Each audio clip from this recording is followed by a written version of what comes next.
Hello everyone. This presentation is titled Patterns of Knowledge Diffusion via Research Collaboration on a Global Level. This work was finished by my colleagues and I from CSIC Spain and Peking University, China. I'm Yi, and I'm currently an assistant professor at the Department of Information Management, Peking University. We know scientific collaboration networks are expanding and characterizing the social construction of science. The growth of international collaboration has been studied to investigate collaboration at different levels and to inform scientific policymakers who evaluate the scientific output of their countries. Scientific policymakers in developed countries are definitely aware of the importance and benefits of research collaboration, with many countries providing specific funding to support large-scale collaborative research projects. The study of collaborative strategies in science might provide detailed patterns and inform science policymakers. However, little has been known about how collaborative strategies at the global and disciplinary level have evolved in the last decade. The growth of international collaboration has been analyzed at the global, regional, and disciplinary level in previous studies. For instance, Wagner and Leitostaff in their 2005 paper found that the principle of the preferential attachment might explain that countries with more collaboration are able to attract more collaboration. Indeed, a few countries dominate the knowledge flows at the global level, even when the global network has widened to include a much greater number of countries. At the regional level, the growth of international collaboration moves science system away from institutional collaboration, with stable and strong national collaboration. For example, the growth of publications in major European systems is almost entirely attributable to internationally co-authored papers. This growth is not only a function of state and EU promotion and funding, but also reflects individual scientists' pursuit of reputation and resources. The globalization of science does not seem to have evolved uniformly across all countries and regions all over the world, because historical, geographical, and economic factors play a key role. However, this existing body of research usually focuses more on advanced countries. Many countries fall outside this taxonomy and are therefore understudied. To better understand the dynamics of the global system of science, we must move to a more comprehensive analysis. So, there are two research objectives of this paper. On the one hand, we aim to identify dynamics in collaboration strategies and patterns at the global level and the disciplinary level. On the other hand, we also hope to investigate whether countries are collaborating more diversely within their region compared to outside their own region. Our data were retrieved from the in-house version of the Web of Science maintained at the State of TS of Leiden University for articles, reviews, and letters. Each publication in the dataset is clustered as 5 disciplines according to the algorithm of Ludo Waltman and Nils Vanyak proposed in 2012. These 5 disciplines are SSH for social science and humanities, BIO for biomedical and health sciences, PHY for physical sciences and engineering, LIF for life and earth sciences, and MAT for mathematics and computer science. National or regional level collaborations were collected for more than 12 million distinct publications retrieved for the year of 2008 to 2017 period. These yield connections among 216 countries or regions. Among these documents, about 25% were internationally co-authored. We also enrich bibliographical metadata by adding information of research and development expenditure. I mean, the percentage of R&D among all of its GDP. The other indicator we explore is called number of researchers in R&D per million people. As expenditures take time in translating into outcomes, infrastructures, and workforce, we also calculate the mean average of the previous 4-year-long period for each period under analysis. For example, for the period 2008 to 2011, we consider expenditures in 2005 to 2008. And for the period 2014 to 2017, we consider expenditures in 2011 to 2014. We analyzed affiliated document using full counting methods for all papers and for all leading papers. For each country analyzed, papers were grouped into 3 mutually exclusive categories based on the institutional addresses of the authors. The first one is papers that only have a single institution.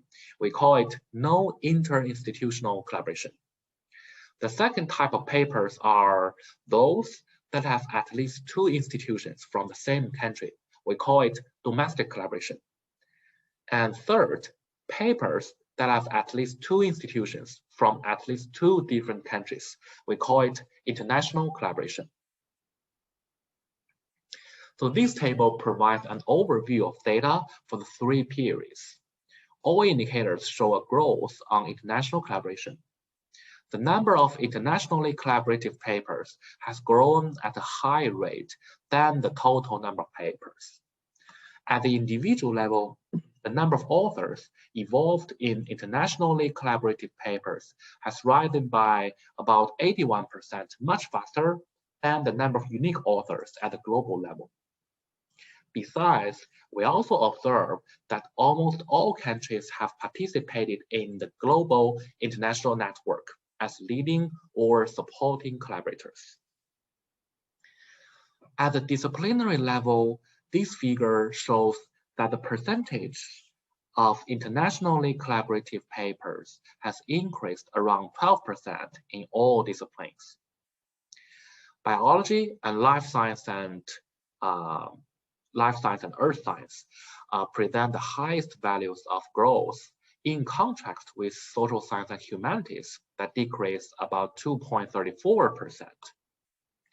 In terms of domestically collaborative papers, social science and humanities also present a decline, followed away from mathematics and computer science, in favor of increasing proportionally in single author papers in these mathematics and computer science domains. The rest of disciplines present different patterns, decreasing the percentage of single author papers in favor of international and domestic papers.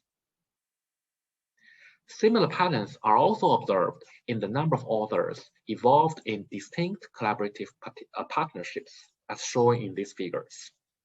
We can see that the number of authors involved in at least one internationally collaborative paper increased significantly, especially in social science and humanities and mathematics and computer science. Considering authors that have been involved in at least one domestic paper, all disciplines show an increase, except for social science and humanities, which is the only discipline where the number of authors involved in at least one single author paper has risen. Finally, considering the number of countries that at least have been involved in international collaboration as corresponding author, we can observe a descent, especially strong in life science and biology, and only physical science increases the number of countries acting as corresponding authors in international collaboration. Then we conducted network analysis to examine whether the network changed as the number of papers increased. Network matters are shown in two levels of aggregation, namely global and disciplinary levels. This table displays a set of basic structural indicators to analyze the structural properties of the global collaboration network.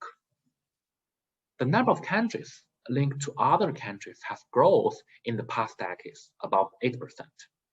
According to the UNESCO, there are 193 country members and 11 associate members. Our findings show that almost all nations and territories have researchers participating in international collaborative networks. There are also some other highlights from the table. We can see that the global network is characterized by a high level of clustering and a small average number of steps between countries, which fits with the model of small world.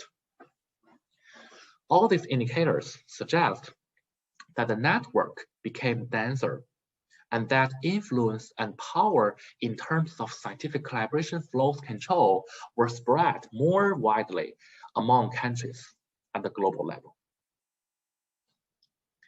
At the disciplinary level, these figures show the growth rate for each indicator over the period studied. We can observe that social science and humanities registers the higher increase in the number of nodes, the number of countries in international collaboration, followed by mathematics and computer science and life science. That means that these disciplines are becoming more open to collaborative partnerships, especially in the case of social science and humanities and mathematics and computer science. On the other hand, the low increase of physical science and biology might be explained by the cumulative or historic participation of science.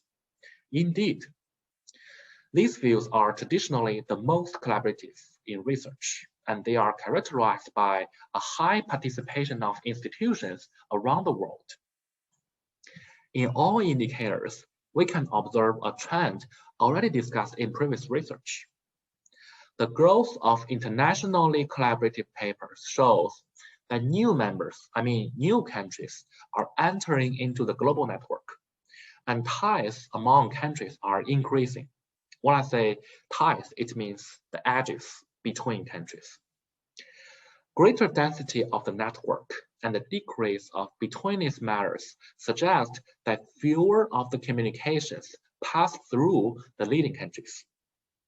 According to Wagner's paper published in 2015, these may mean reducing influence for advanced countries and shifting of power to some fragile countries. So far, we have seen as internationally collaborative papers are still growing in the last decades, and that the network is becoming denser and more connected at the global and disciplinary level. The next step in our research is focused on regional level. We want to know how this internationalization is distributed at the geographical level, how it evolves over time, and what the main strategy for building ties with partners inside and outside the region at the international level are. Figure A here shows the percentage of papers in international collaboration by regions. All regions tend to increase their international participation. Sub-Saharan Africa region shows the highest values in international collaboration, followed by Latin America and Caribbean. However, the regions that experienced the highest increase in their international presence are Middle East and North Africa and Europe, as shown in figure B here. Then we expect to quantify how countries have changed or not changed their patterns of international collaboration mattering. These kind of things matters countries' diversity of links to collaboration patterns, both within their own region and with countries in other regions. We follow a previous study and use the Shannon's entropy of the distribution of collaboration patterns for each country. The indicator provides value between 0 and 1. Values closer to 1 refers to the phenomenon that countries that are collaborating evenly with many countries. Values closer to 0 refers to countries that are collaborating with few countries. For each region, we plot the average proportion of within-region entropy and the share of total entropy for each region.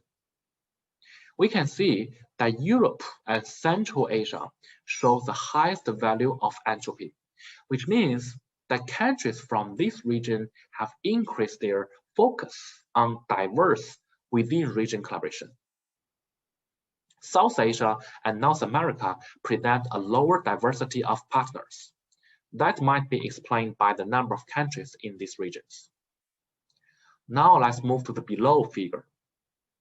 We also plot collaboration entropy metrics within and outside of the region for each country by the final time period, with points scaled by the percentage of international collaboration. For example, in the below figures, we can see that the South Asian countries strongly favor diverse partnerships outside their region. Thus, they tend to collaborate more often with countries outside the region.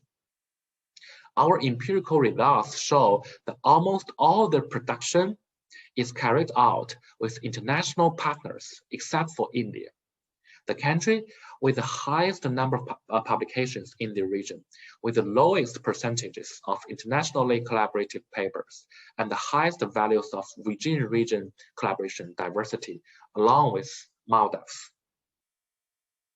All right, let's do a quick summary. The evolution of the patterns of collaborative strategies, especially international collaboration, plays an important role in the social construction of science to design efficient research policies and to support the production of knowledge.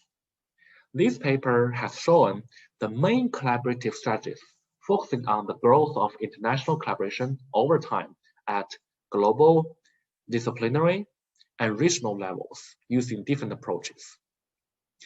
Our contribution here lies on the updating of temporal periods of international collaboration compared with other collaborative strategies. Our results shows the internationalization phenomenon all over the world. This internationalization presents policy challenges and opportunities at the same time. As internationalization of science affects the research performance of countries and in certain degree depends on the attractiveness of a partner in the global network, different strategies could be used to attract internal or external partners at convenience at different levels.